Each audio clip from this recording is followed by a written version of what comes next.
नमो तस्स भगवतो अरहतो सम्मा सम्बुद्धस्स। त उहाँ अरहत सम्यक सम्बुद्धलाई वन्दना गर्दै समीपमा रहनुहुने श्रद्धेय गुरुवर भन्देजुमा पनि वन्दना गर्दै आभोसो सामान्य र अनागारिका श्रद्धालु उपासक उपासिकाहरूमा भित्री हृदयदेखि नै मङ्गल मैत्रीको कामना गर्दछु।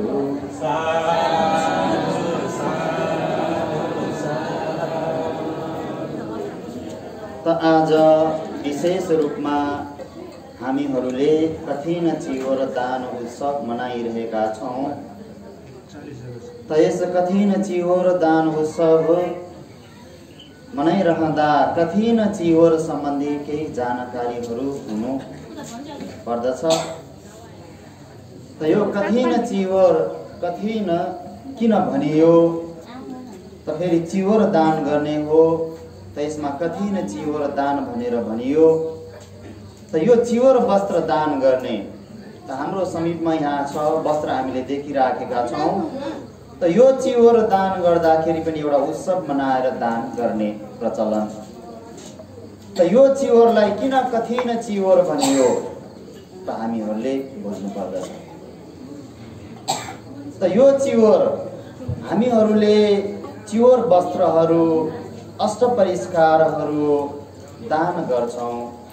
विभिन्न वस्तुहरू सङ्ग दानको रूपमा दान गर्छौँ। हामी जुनसुकै बेलामा पनि जहाँ पनि दान गरिराखेका हुन्छौँ। तर यो कठिन चिवर हामीले जुन पायो त्यो ठाउँमा दान गर्न पाइँदैन। जुन पायो त्यो ठाउँमा दान गर्छु भनेर पनि हुँदैन। त किनभने त यो कठिन चिवर दान गर्नको लागि बिहार पनि हुनु पर्यो। बिहारमा फेरि भिक्षु भन्तेहरू बर्खबास पनि लिनु पर्यो। त त्यो भिक्षु पनि उपसम्पदा भएको हुनु पर्यो। त उपसम्पदा भिक्षु बर्खबास लिनुभयो। सप्ताहकरण भनेर सप्ताहकरण पनि त्रुटि नभएको हुनु पर्यो। हेर्नुहोस् है, त यसरी त कठिन चिवर अब दान गर्नको लागि सप्ताहकरण पनि नबिग्रिकन 3 महिना बर्खबास पूर्ण हुनु पर्यो। अब भिक्षु भन्तेहरू बर्खबास लिने प्रचलनहरू 2 किसिमका छन्। एउटा असार पूर्णिमादेखि बर्खबास लिन्छन्, अर्को फेरि 1 महिना पछाडि बर्खबास लिन्छन्।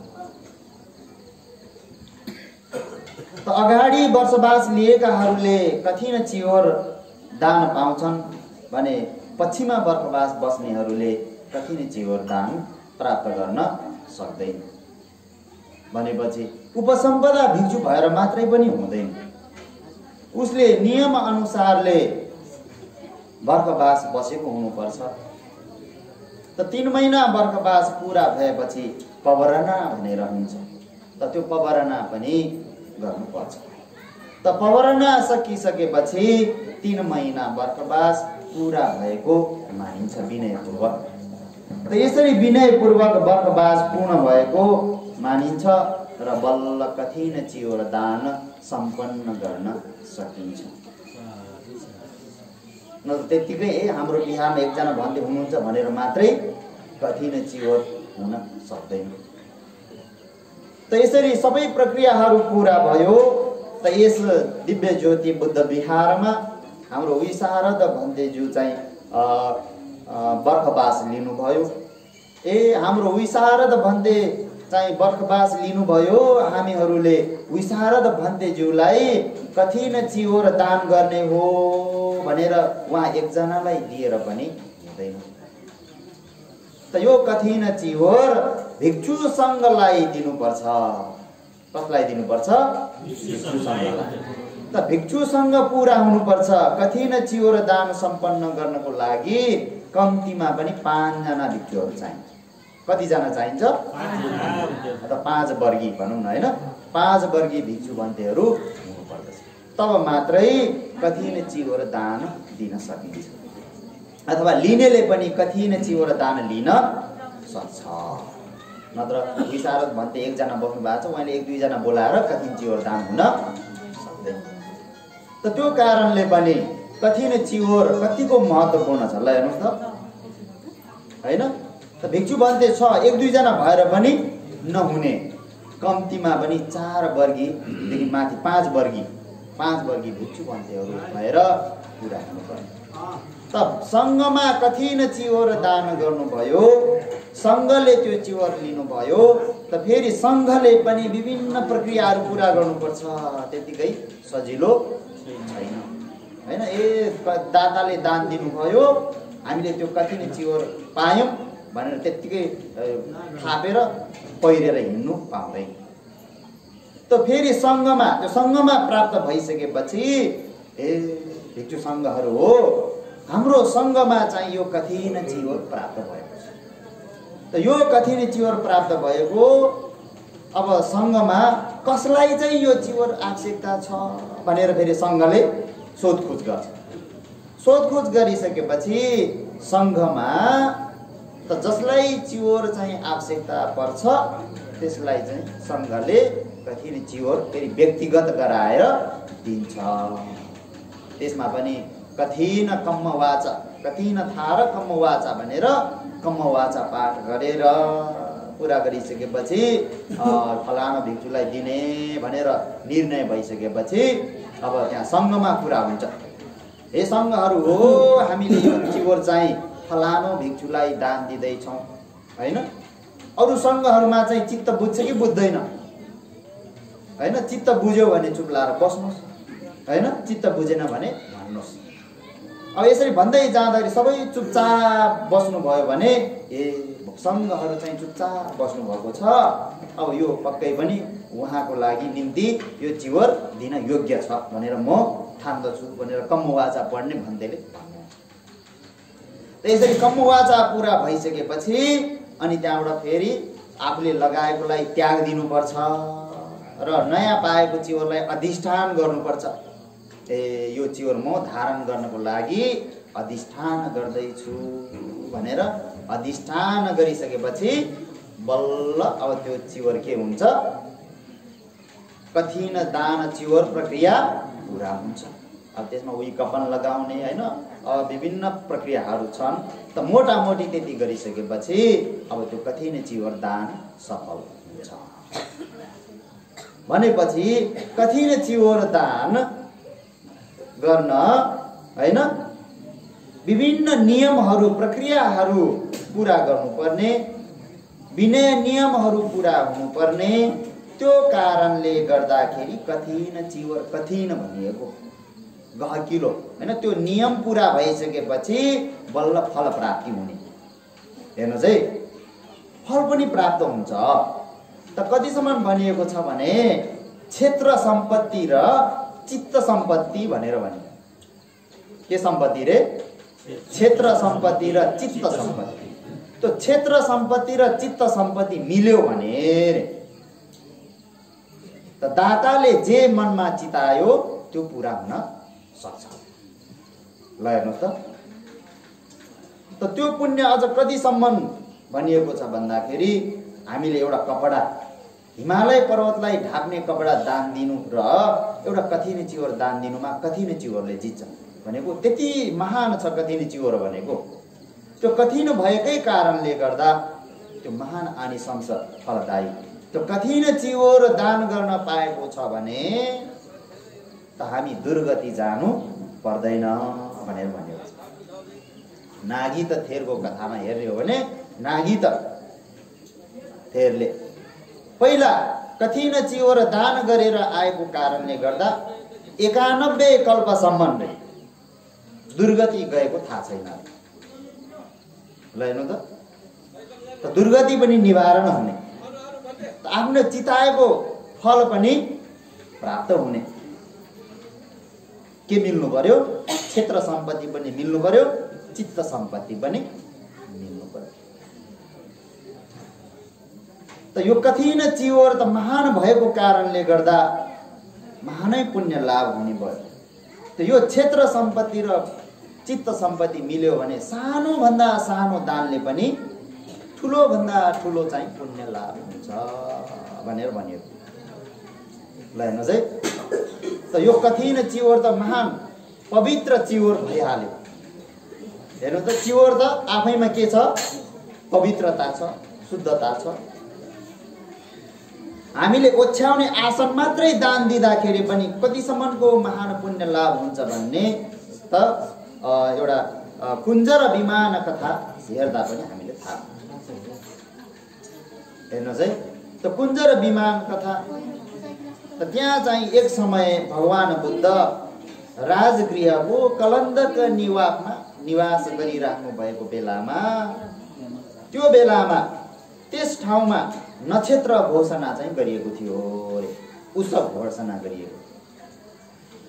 त्यो उत्सव घोषणा गर्दाखेरि त्यो ठाउँ चाहिँ त्यो नगर सफा सुग्घर गरेर आफ्नो घर वरपनि सफा सुग्घर गरेर आफ्नो घरलाई पनि रङ्गी चङ्गी तोरणहरू लगाएर आफ्नो द्वारको अगाडि खेराको खाँबा गाडेर ढोकामा चाहिँ कलश राखेर हैन त्यो नगर चाहिँ बेहुली जस्तै दुलै जस्तै सिँगारी राखे। त त्यसरी सिँगारी राखेको बेलामा अब राजगृहको राजा बिम्बिसार राजा अब महाजनहरूको चित्त प्रसन्न पार्नको लागि राजा पनि राजलीला हैन राजा अब बाहिर निस्कँदाखेरि राजलीलामा निस्कँदाखेरि त आभूषणहरू गरगहनाहरू हैन हात्तीलाई पनि गरगहना लगाएर शोभायमान भएर लावा लस्कर हिँडिरा बाहिर चाहिँ निस्कँदाखेरि त्यो बेलामा त्यस नगरका एकजना स्त्रीले देखिन्। त्यो अब राजाको त्यस्तो वैभव राजा हैन अब देवता जस्तै सिँगारिएर त्यो राजाको वैभव त्यो सुख त्यो ऐश्वर्य त्यो लीला देख्दाखेरि अचम्म लागेर यस्तो पनि हुँदो रहेछ हैन। त यस्तो वैभव सम्पत्ति यस्तो सुख ऐश्वर्य कसरी चाहिँ प्राप्त हुन्छ होला, कसरी चाहिँ प्राप्त भएको होला भनेर अलि जान्ने बुझ्ने विद्वानहरूसँग सोधी खोजी गरे। त सोधी खोजी गर्दाखेरि अब अलिकति जाने बुझेकोहरूले पनि भन्यो त दान गर्नु दान पुण्य भनेको चिन्तामणि जस्तै हो रे। के जस्तै हो? चिन्तामणि जस्तै हो, कल्प वृक्ष जस्तै पनि हो रे। त यहाँ त कल्प वृक्ष देखेन, अब छ कि कुनै त उहाँ हाम्रो बिहारमा चाहिँ हिजो थियो है। हो त्यो दान भनेको कस्तो रे? चिन्तामणि जस्तै कल्प वृक्ष जस्तै। ल हुन त भन्न त पिट गर्न त छैन भनिन्छ। अब बर्मातिर अब नेपालमा पनि कल्प वृक्ष बनाएर दान गर्ने चलन छ। अब त्यो देवलोकमा चाहिँ त्यस्तो अब जे चितायो त्यो पाउने भन्ने अर्थमा पनि हो। त चिन्तामणि जस्तै कल्प वृक्ष जस्तै रे कसरी हुन्छ भन्दाखेरि त्यो हामीले अन्न दान गर्दाखेरि बलदान दिएको जस्तै हुने, वस्त्र दान दिँदाखेरि अथवा दान दिए जस्तै होइन प्राप्त हुने रे। अन्न दान दियो भने बल सम्पत्ति प्राप्त हुन्छ रे, वस्त्र दान दियो भने रूप वर्ण सम्पत्ति प्राप्त हुन्छ, बत्ती दान दियो भने चक्षु सम्पत्ति प्राप्त हुन्छ, लाभ हुन्छ रे। अब यान वाहन दान गर्यो भने सुख ऐश्वर्य सम्पत्ति लाभ हुन्छ। त्यो कसरी लाभ हुन्छ भने त्यो चाहिँ अघि भने जस्तै क्षेत्र सम्पत्ति र चित्त सम्पत्ति मिल्यो भने मात्रै त्यो प्राप्त हुन्छ, फेरि त्यतिकै प्राप्त हुँदैन हैन। ए हामीले त यस्तो प्राप्त हुने रहेछ भनेर दान गरेको गरे जहाँ पाए त्यही दान गरेर त्यो पाउन सक्दैन। त्यो मन हाम्रो चित्त पनि के हुनु पर्यो? मेल हुनु पर्यो। क्षेत्र सम्पत्ति भनेको दान दिएको ठाउँ पनि चित्तले चिताएको पुग्ने ठाउँ हुनु पर्यो। दान गरेको ठाउँ जुन पाए त्यही ठाउँमा दान गरेर प्राप्त हुन सक्दैन। अनि त्यो बेलामा ती स्त्रीले ती उपासिकाले अनि त्यहाँबाट म अब त्यो राजाको वैभव देखेर हैन देवत्व देखेर यो मनुष्य लोक भन्दा त देवलोक चाहिँ अति सुन्दर हुने रहेछ हैन किनभने त्यो राजा त देवता जस्तै भएर निस्किराखेको छ दरबारबाट हैन देवताकै जस्तो चाहिँ स्वर्गकै जस्तो सुख ऐश्वर्य भोगिराखेको भनेपछि त मनुष्य सुख भन्दा त देवताको सुख के रहेछ अति राम्रो रहेछ म चाहिँ देव सुख प्राप्त गर्न चाहन्छु त्यो राजा हात्तीमा यति शोभायमान भएर चारैतिर हैन राज कर्मचारीहरू एउटै ड्रेसमा एउटै वस्त्रमा चाहिँ निस्कँदाखेरि कस्तो राम्रो देखिन्छ हामीले कहिलेकाहीँ देख्छौँ नि हैन पल्टनहरू परेड खेलेको देख्दा कति राम्रो देखिन्छ देख्छ कि देख्दैन देख्छ नि हैन रिसल्लाहरू हिँडेको देख्दा कति राम्रो हामी पनि कान के अरे घाँटी तन्काई हेर्छौँ कहिलेकाहीँ काठमाडौँमा त्यो अब शिवरात्रि केमा सैनिक दिवसमा परेड खेल्छ नि हैन बग्गीहरू ल्याउँदाखेरि ओहो भनेर कति शोभायमान देखिन्छ त त्यो शोभायमान देखेको कारणले गर्दा देवलोकमा पनि यस्तै हो भनेर म देव सुख चाहन्छु भनेर अब म दान गर्छु भन्ने उनको मनमा भयो दान गर्छु भन्ने मनमा चाहिँ भयो अब दान गर्ने वस्तु छैन मनमा चाहिँ चेतना चाहिँ भयो दान गर्ने वस्तु छैन त त्यही बेलामा उनको आमा बुबाले उनलाई एउटा बस्ने पीडा 2 टुक्रा चाहिँ नयाँ कपडा घिउ मह तेल है सबै परिकारहरू चाहिँ पठायो रे छोरीको लागि भनेर छोरीले पनि दान गर्छु भन्ने चेतना भइराखेको ठ्याक्कै त्यो सामान प्राप्त हुने बित्तिकै मैले दान गर्छु भन्ने चेतना चिताइराखेको थिएँ मलाई यी चीजहरू प्राप्त भयो भनेर अब म दान गर्छु भनेर तिनले के गरिन् भन्दाखेरि त्यो नयाँ पीडा आफ्नो घरमा सफा सुग्घर गरेर नयाँ पीडा बिछाएर हैन त्यो एउटा पीडामा चाहिँ एउटा नयाँ कपडा त्यसमा चाहिँ राख्यो एउटा कपडाले चाहिँ चौधुवा बनायो अनि त्यो प्राप्त भएको सरसामान चामल घिउ तेल मह आदि मिसाएर मधुपायस भनेर खीर जस्तै भनौं न अति मिठो परिकार चाहिँ बनायो त्यो बनाएर अनि त्यहाँबाट त दान गर्छु भन्ने त भयो अब दान लिने मान्छे छैन ल हेर्नुहोस् है अब दान लिने मान्छे छैन कसलाई दिने दान दिन्छु भन्ने त भयो हैन अब दान दिन्छु भन्ने त भयो अब दान लिने मान्छे छैन हैन दान परिकारहरू सबै तयारी भयो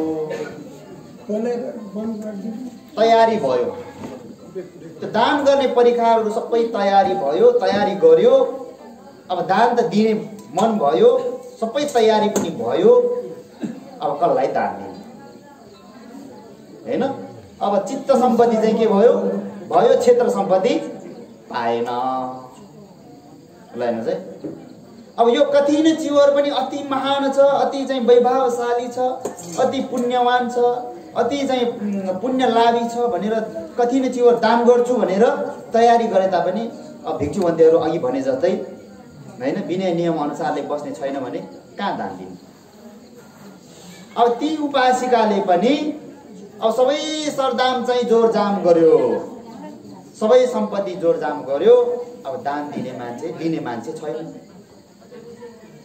अनि त्यहाँबाट त ती उपासिकाले आफ्नो दासी काम गर्ने दासीलाई ल अब हाम्रो दान दिने वस्तु सबै तयारी भयो बस्ने ठाउँ पनि भयो सबै भयो अब दान लिने मान्छे तिमीले चाहिँ खोजेर आऊ भनेर पठायो खोजेर आऊ भनेर पठायो अब तिनी उपासिका दान दिन्छु भने आज म दान दिन्छु भनेर नुहाई धुवाई गरेर हैन शुद्ध सफा वस्त्र लगाएर तयारी भएर बसेको छ दासीलाई मान्छे खोज्न पठायो दान लिने मान्छे अनि त्यहाँबाट त तिनी दासीले पनि त्यस बेलामा त्यो नगरमा सारीपुत्र भन्तेज्यू चाहिँ भिक्षाचरणमा हिँडिराख्नु भएको रहेछ अनि सारीपुत्र स्थवीर दान लिनको लागि भिक्षाचरणको लागि हिँडिराख्नु भएको देख्ने बित्तिकै त्यो दासीले पनि विचार गरे आज मैले 1000 को चाहिँ पैसाको पोको पाए जस्तै भयो भनेर अति खुसी भएर नजिकमा गएर भन्तेज्यू भनेर पञ्चाङ्ग दण्डवत गरेर तपाईँहरूले ढोग गर्न सिक्नु भएको छ नि होइन, घुँडा टेकेर होइन, दुईटा कुइनाले भुइँमा छुवाएर निधारले पनि छुवाएर वन्दना गर्ने होइन। हो त्यसरी नै ती उपासिकाले त्यहाँ वन्दना गरेर भन्थे हाम्रो मालिकनीले दान दिन्छु भनेर सबै तयारी भइराखेको छ, त त्यो कारणले गर्दा तपाईँले हाम्रो मालिकनीको दान चाहिँ स्वीकार गरिदिनु पर्यो, लिइदिनु पर्यो। त्यो कारणले गर्दा मसँगै हिँड्नुहोस् भनेर तिनी दासीले चाहिँ बाटो देखाउँदै तिनी उपासिकाको गृहतगन सारीपुत्र भन्तेज्यूलाई पुर्याइदिइसकेपछि अनि त्यहाँबाट ती उपासिकाले पनि होइन अघि जस्तै दासीले वन्दना गरे जस्तै पञ्चाङ्ग दण्डवत गरेर होइन त्यो मधु पायस चाहिँ दान गरे।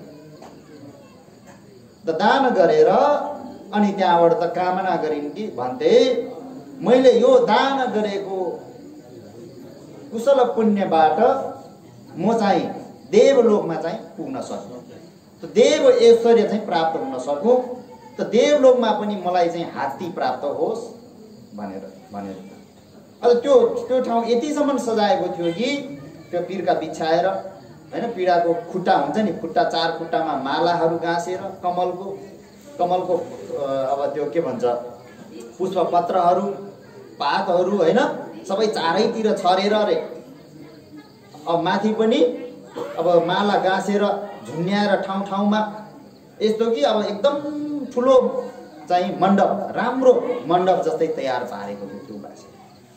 अनि त्यसरी दान गरिसकेर पनि भन्तेज्यूलाई भन्थे तपाईँ यहाँ आसनमा बस्नु भनेर आसनमा बसालेर अनि त्यो फुलहरूले फेरि स्वागत गरेर पूजा गरेर पहिला होइन फेरि पुष्पहरू पुरा चारैतिर छरेर अनि त्यो मधु पायस चाहिँ दान गरेको भन्ने आज छ। त त्यसरी दान गरेर कामना गरे मलाई चाहिँ देवलोकमा यस्तो हात्ती पनि प्राप्त होस्, सुवर्ण हात्ती सजिएको र यस्तो सुख ऐश्वर्य प्राप्त होस् यो दान गरेको अनुभवद्वारा भनेर कामना गरेर सारीपुत्र भन्तेज्यूलाई दान गर्यो। अनि त्यो दान स्वीकार गर्नुभयो सारीपुत्र भन्तेज्यूले होइन। अनि त्यहाँबाट अनुमोदन देशना पनि गर्नुभयो। त हामीहरूले पनि अब दान दिन्छु भनेर बाहिर खोज्न गयो भने भन्ते पाउला? त्यस्तो भिक्षा पात्र बोकेर हिँडेको भन्तेहरू पाउन सकिएला? सम्भव होला त्यस्तो जुर्ला होइन? म दान दिन्छु होइन, एक छाक खानेकुरा दान दिन्छु आज। कोही कोहीले भन्छ नि, कोही कोहीले हात हेराउनेलाई हेराउन जाँदो रहेछ, ए तिमीलाई चाहिँ अब ग्रह लागेको छ, ठुलो ग्रह दशा लागेको छ, तिमीले चाहिँ दान गर्नु होइन, दान गर्नु, यस्तो यस्तो दान गर्नु, यस्तोमा गएर दान गर्नु खोज्दा खोज्दा उसले पाउँदै पाउँदैन। हिजो एकजना आइपुग्नु भएको थियो होइन, अब कुन चाहिँले भन्दैछ तपाईँको त ठुलो ग्रह दशा छ 77-78मा, अब अहिलेदेखि ग्रहले छोइसक्यो, तपाईँले गुम्बामा गएर चाहिँ ठाडो झन्डा गाड्नु, ठाडो झन्डा गाड्नु, दान दिनु भनेर लगाइदियो। अनि गुम्बामा गएर ठाडो, यहाँ गुम्बा त छ, लामाहरू छैन, बिहार छ, भन्तेहरू छैन, के गर्ने होइन। हाम्रोमा त ठाडो झन्डा पाउँदैन होइन। ऊ झन्डा देख्नुभयो, यही झन्डा मात्रै राख्छ हामीले त, अनि त्यहाँबाट त कहाँ गाड्ने होला भन्यो। अब यहाँ पाहाड चाहिँ हामी गरिदिन्छौँ होइन, जे होस् भयो, अन्तरायहरू हटे हट्छ, तपाईँको पाहाड गरिदिन्छ। अब भन्थे त झन्डा चाहिँ कहाँ गाड्ने भन्नुभयो। अब गुम्बाहरू थुप्रै छ, त्यहाँ गएर सोध्नु, त्यहाँ फेरि गाड्न देला कि नदेला, ल हेर्नु त कति समस्या होइन। हो त्यस्तो। त्यस्तै अब हामीले पनि अब दान दिन्छु भनेर अब खोज्न गयो भने पाउँछ त? पाउँदैन। धन्न त्यो बेलामा त्यो उपासिकाले सारीपुत्र भन्तेज्यूलाई पाउनु भएछ। अनि त्यो दान अनुमोदन देशना भयो। अनि उठेर जाने बेलामा ती उपासिकाले त्यो भिक्षा पात्रलाई दुईजना पुरुषहरूलाई समात्न लगाएर उहाँ भन्तेज्यूलाई चाहिँ बिहार तकन पुर्याउनु होइन, बिहार तकन पुर्याएर बल्ल आउनु भनेर त्यसरी सेवा सत्कार पूजा गरे। अन्तिममा ती उपासिकाको आयु होइन समय पुरा भइसकेपछि दिवंगत भएर कहाँ उत्पन्न भयो भन्दा त्रायतिम्स देवलोकमा कनक विमान उत्पन्न भयो रे। त्यहाँ उनले पहिला कामना गरी आएको हात्ती पनि प्राप्त भयो, 1000 परीहरू पनि चारैतिर परिवृत्त छन्। नन्दन वनमा अघि बिम्बिसार राजा जसरी लावा लस्कर सहित सुख ऐश्वर्य भोग गरेर नगर परिक्रमा गर्थे, त्यस्तै गरी नन्दन वन चाहिँ घुम्थे। त त्यसरी घुम्ने बेलामा महामौद गल्याण भन्तेज्यूले देखेर यो के को अनुभवले हो, के को चाहिँ पुण्यको कारणले चाहिँ यस्तो सुख ऐश्वर्य देव सुख चाहिँ प्राप्त भएको भनेर प्रश्न गर्दा, मनुष्य छँदाखेरि मेरो चाहिँ पुण्य सम्पत्ति के दान पुण्य गर्दा क्षेत्र सम्पत्ति पनि मिल्यो, चित्त सम्पत्ति पनि मिल्यो। त्यस्तो मिलेको कारणले गर्दाखेरि मलाई चाहिँ यस्तो त्रायतिंश देवलोकको देव ऐश्वर्य चाहिँ प्राप्त भयो भनेर मौदगल्याण भन्तेज्यूलाई त्यो कुरा सुनाइसकेपछि मौदगल्याण भन्तेज्यूले पनि यो चाहिँ सम्पूर्णलाई अवबोध गराउनु पर्छ भनेर फेरि भिक्षु संघहरू सहित भगवानलाई चाहिँ यो कुराहरू बताएको थियो। भनेपछि ल हेर्नुहोस् त, चित्त सम्पत्ति र क्षेत्र सम्पत्ति मिल्यो भने अब त्यो बेलामा ती उपासिकाले मधु पायस अनि पिड्कामा ओछ्याइराखेको त्यो कपडा आसन मात्रै दान गरेको हैन। त्यो ओछ्याउने दान गरेको त अब हामी कोही कसैले दान गर्छ या गर्दैन थाहा छैन हैन। त ती उपासिकाले त पिड्कामा ओछ्याइराखेको त्यो कपडा पट्याएर सारीपुत्र भन्तेज्यूको हातमा राखिदिनु भयो त्यो उपासिकाले फर्किने बेलामा हैन। अरु त केही पनि दान गरेको होइन, त्यही मधु पायस र ओछ्याउने वस्त्र चकटी भनौँ न एक हिसाबले, त्यो त्यति दान गरेकोले पनि चित्त सम्पत्ति र क्षेत्र सम्पत्ति मिलेको कारणले देव ऐश्वर्य सुख चाहिँ प्राप्त हो। त त्यो ओछ्याउने कपडामा त के छ हैन, यो कठिन जस्तो त्यस्तो महान आनिसंस प्राप्त हुने केही हुन्छ, नियम पुर्याउनु पनि छ र छैन हैन। त्यो त एउटा मानिसलाई दिए पनि हुने खालको हो कि होइन, हो नि। त भनेपछि यो कठिन चिवर भनेको त महान आनिसंसदायी, हरेक कुराहरू मिल्नुपर्ने, दाताहरूको पनि प्रक्रिया मिल्नुपर्ने हैन, भिक्षु संघको पनि प्रक्रियाहरू मिल्नुपर्ने, नियमहरू जुर्नुपर्ने, त्यसमध्येमा पनि यो कठिन मासमा मात्रै दान गर्न पाउने। अब यो 1 महिना सकेपछि, अबको पूर्णिमा सकेपछि म कठिन चिवर दान गर्छु, धेरै महान सम्पत्तिशाली रहेछ, महान पुण्यवान रहेछ हैन, यस्तो महत्त्वपूर्ण कठिन चिवर रहेछ, म पनि दान गर्छु भनेर आयो भने पाउँदैन। अब अर्को साल पुर्नुपर्छ, अर्को साल पनि त्यस्तै विनय नियमहरू पुरा हुनुपर्छ। सजिलो छ त छैन। त धेरै प्रक्रियाहरू पुरा हुनुपर्ने, धेरै नियमहरू पुरा हुनुपर्ने कारणले गर्दाखेरि यो कठिन चिवर महान छ, महान आनिसंसदायी छ, महान फलदायी छ। त यहाँ आज यसरी श्रद्धालु उपासक उपासिकाहरूले यस्तो पवित्र कठिन चिवर दान गर्न पाउनु भएको छ। त यसरी कठिन चिवर दान गरेको अनुभवद्वारा यहाँहरूको पनि चित्त सम्पत्ति क्षेत्र सम्पत्ति मिलोस् र यहाँले पनि महान आनिसंस फल लाभ गर्नुहोस्, दुःखबाट मुक्त हुनुहोस्, सुख ऐश्वर्य प्राप्त होस्। त्यति मात्रै नभइकन जाति जरा व्याधि मरण, जन्मनु पर्ने, बुढो हुनुपर्ने, रोगी हुनुपर्ने, मरण हुनुपर्ने, त्यति मात्रै नभइकन आफ्नो इच्छाहरू पूरा नहुने हैन, त्यसरी फेरि प्रियजनहरूबाट बिछोड हुनुपर्ने, अप्रियजनहरूसँग मिलेर बस्नुपर्ने, अन्तिममा त पञ्चस्कन्ध शरीर नै दुःख उठ्दाखेरि पनि आइया आइया भन्नुपर्ने, बस्दाखेरि पनि आइया र आथु भन्नुपर्ने। त यी 8 प्रकारका दुःखहरूबाट मुक्त भएको निर्वाण सम्पत्ति लाभ हुन सक्नुहोस् भन्दै आजको यो छोटो धर्म देशना यही अन्त्य गर्न चाहन्छु। भवतु सफल।